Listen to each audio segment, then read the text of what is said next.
Alrighty gamers, how's it going? Daybreaker Rein here, coming at you through your video scope with a Just Another Gaming Rant. And in this episode, I'm going to give a brief overview of my E3 impressions, but the main focus of this episode is going to be focusing on the 3DS announcement of the new Metroid title, Metroid Samus' Return, and kind of just overall how I feel about it and what I hope to expect for that title as it gets developed and as more and more of it gets revealed.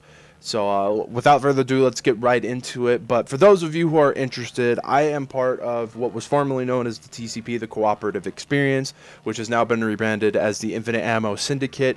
I was part of the Microsoft and Sony live conference feeds, so if you guys want to check those out, I will link them in the description if anybody is curious and wanted to hear my live reactions to a couple of things.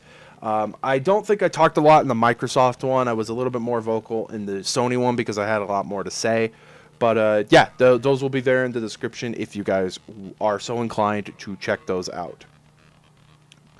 Now, E3 as a whole, I am kind of, I would say, above average where I'm at with things that were announced. Some of the stuff that was shown, we already knew was coming out. They showed a little bit more of the Crash Insane trilogy, and I'm already excited for that. I was really looking forward to that when they announced it at last year's E3, and just more and more has been revealed about it as time goes on. It looks like it's being handled really well. I'm super excited for that. Code Vein was also showed during the Microsoft conference, which I have to give Microsoft credit for because Microsoft usually doesn't focus on like the JRPG genre really when it comes to their conferences. They focus more on the Western stuff. So I have to give them credit that they showed that. I am excited for Code Vein. I'm looking forward to when we actually do get to see more about it. Some of the games I was interested in, there were a couple indie titles such as Shift. Shift looks really interesting. And then, of course, The Last Night. I'm a big fan of Flashback. Flashback is probably one of my all-time favorite Super Nintendo games. Not as favorite as Demon's Crest. Demon's Crest is like my #1. Can't beat that Super Nintendo game. Flashback is up there, though, in my probably in my top 10 favorites list. I absolutely love that game. So to see something in that vein being made and developed is really intriguing for me. I'm looking forward to it amidst the controversy. I don't know if anybody's been keeping up with that, but I'm not going to talk about that and not going to get into that. I am excited for the game because it feels that sort of genre. I haven't seen a game like that for a really long time, since I think the remake of Flashback, which I never really got around to beating. I have to do that one of these days. Maybe a future Let's Play? I don't know. Maybe. But yeah, so there were a couple AAA titles I was definitely interested in. Seeing more about Days Gone was definitely exciting. I really like the direction that Days Gone is going. It feels more like a new take on a zombie game as opposed to just the tried and true method of making a zombie game where it's just run and gun everything that you see. So I'm really excited that they're doing something a little bit different. I'm hoping that this game it looks promising, and I'm hoping it is promising when it does come out. Anthem during the Microsoft conference. Now, this game really caught my attention because, unfortunately, I was excited for the game to surge, but I have been hearing nothing but bad things about this game, unfortunately, that it just did not meet the expectations that people had of what it was going to be. So, Anthem kind of looked like it was taking what the Surge was trying to do with like the mech suits, like the power armor kind of deal, and just making it so much better. And I'm not gonna lie, I got super hyped the minute I saw that it had like jetpack mechanics, like Dark Void. Like, if anything of Dark Void to come out of that, that was probably like one of the key features of Dark Void, since that game wasn't overall really good as it was. So to see a game kind of take that concept and even work with it further, I'm really excited. I'm gonna be keeping my eyes on Anthem.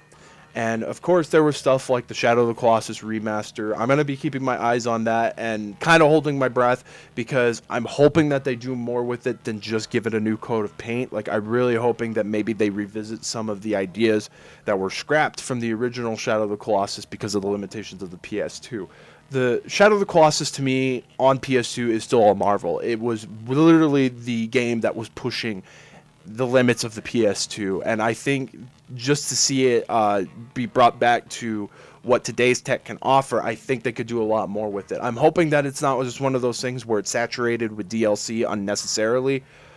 Praying that that's not the case. But overall, I mean, there was stuff that really did catch my interest and stuff that didn't. I mean, there was just kind of this shoehorned in shit like Skyrim VR. I don't think anybody's really looking forward to that. If you are, more power to you. I'm just not. But I think that's really going to be it for me talking about E3 as a whole. Let me know in the comments below if you guys had different impressions, what you guys are excited for. I really feel that there's stuff out there for everybody. So I didn't cover exactly everything that I had interest in, but there was just so much stuff, and my mind's kind of drawing blanks on some of the stuff that was announced, so please forgive me for that. But let's go ahead and get into the meat of what I really want to talk about, and that's the Metroid Samus' Return announcement. Now, I wasn't awake for the Nintendo conference. This all kind of came out after I woke up. And one of my Twitter followers, and I follow him on Twitter, Alex Cards Quest, brought up something that I was not aware of, so credits to him, shout out to him for this, that the team that developed Lords of Shadow Mirror of Fate is the team that is working on the new Metroid game for 3DS. Now, I want to be optimistic. As much as I have dismay and just absolute hatred for the Lords of Shadow games, that not a single ounce of me can find anything redeemable in any of them, I want to be optimistic. Because I want to think that the Lords of Shadow games largely, in part, had some Konami influence. I mean, I can't think that Nintendo was the only one holding the reins for something that was released on their console. I want to say Konami was probably the bigger overseer. So, Nintendo knows that Federation Force did not do well, and that fans were extremely disappointed. The game sold extremely lackluster. When I checked, shortly after the game released, the worldwide sales were like 20,000 units, and that's absolutely sad for worldwide. That's not even a fraction of the state that I live in, of how many people are in this state. So that's really bad. The game just sold absolutely poorly, and I think it was a sign for Nintendo to not do this kind of stuff, to not just shoehorn in spin-off games to try to appease us. So Nintendo knows that they have a lot on the table with both the announcement of Metroid Samus' Return and Metroid Prime 4. They didn't show anything for Metroid Prime 4, unfortunately. It was just an announcement that it is in development. I will be keeping my eyes on that as well. But with this handheld one, since it's actually something that I could get a hold of because I have a 3DS, I want to be optimistic. I want to think that this team, if they are just solely working with Nintendo and there's no feedback from Konami, that maybe they might be able to redeem themselves, because Nintendo is really going to have to. Because if this game sucks, Metroid's pretty much dead in the water at that point, because fans are just not going to take it. I mean, we have two games that are coming out, one currently in develop and one that's probably going to be released sooner than what Metroid Prime 4 is going to be released. And we have no idea if either one of them is going to be good. And I want to be optimistic because it's Metroid. And I want so badly for them to redeem themselves. Nintendo specifically, and I want to give this team that's working on it, I think they're called Mercury Silver. I could be wrong about that. I apologize if that's not it. But I want them to redeem themselves too. I want them to have a good game on their list that they developed. So here, really and truly, all I can say is that I really want to be optimistic about it, because we need it. We need Nintendo to show us that they care not only about Mario and Zelda, that they actually do care about their other IPs. I mean, you'll see Kirby get some spotlight every now and then, and I've never heard of a Kirby game that's bad. Every Kirby game that I know that came out on like the DS and the 3DS and the Wii, I heard nothing but good things about them. I mean, Epic Yarn was definitely aimed at kids, but then Return to Dreamland came out, and everybody, as far as I know, that played that game really enjoyed it. So I know that it's there. I know that they know they can make good games, that they don't have to just give us these shoehorned in bullshit titles, that they can actually make quality product. So that's all I really want to say. If anything, I know Nintendo's never going to see this video, or any dev or rep from Nintendo is going to see this video.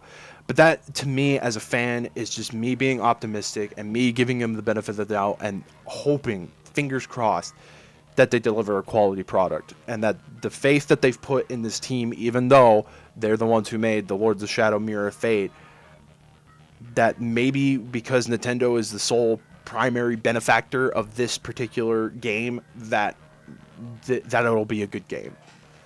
That's all we can really hope for at this point. But so yeah, like I said, if you guys have thoughts and comments about what you're excited for, what you'd like to, what you were hoping to see at E3 that maybe didn't get seen, your overall thoughts of E3, please feel free to comment. I'm more than open to discussion.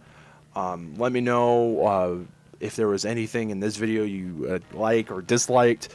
It doesn't really matter to me either way. I just thought I'd get my opinions off there and just let people know that it's something that I thought about talking about, at least, if albeit briefly. I know that I wanted the core of this video to mainly be the thing about Metroid, but it ended up kind of being half and half. So I apologize for that.